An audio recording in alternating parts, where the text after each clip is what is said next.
Welcome to Hank's Place. Did you know that there's a lot more to John chapter 3 than only verse 16? True, verse 16 is absolutely awesome. It's the gospel in a verse. But did you know that it's sandwiched between verses that are also awesome? In John 3, Jesus is speaking with the Pharisee, Nicodemus. And in the course of the conversation, Jesus admonishes him, saying, if you stumble over my words when I tell you earthly things, what will you do? What will be the outcome when I share with you heavenly truths? And then Jesus unloads spiritual blockbusters upon Nicodemus. For example, in verses 14 and 15, Jesus says that there was a time when Moses lifted up the serpent in the wilderness, and in the same way, the Son of Man must be lifted up.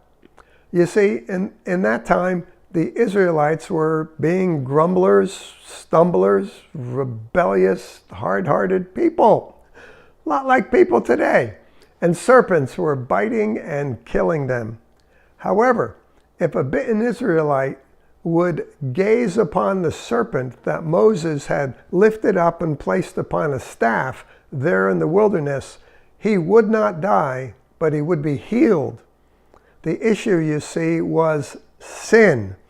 Could that Israelite see his sin upon the cross in the wilderness in the form of that serpent? If he did, he was healed. Oh my! Today, if we can see Jesus bearing our sin upon Calvary's cross, we too will be healed from the effects of that sin and enter eternal life. The truth is stated in verses 15 and repeated in 16, for it is super important.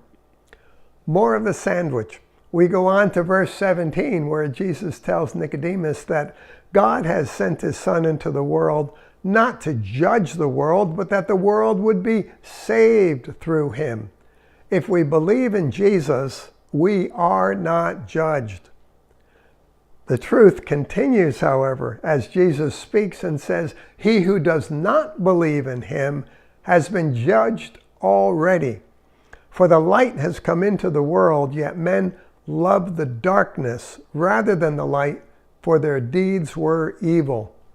God is not their judge. They have judged themselves, choosing the darkness and the evil over the light that is in the world. So you might say God doesn't send people to hell, but they judge themselves and therefore send themselves to a destination created not for humans, but for the devil and his angelic followers.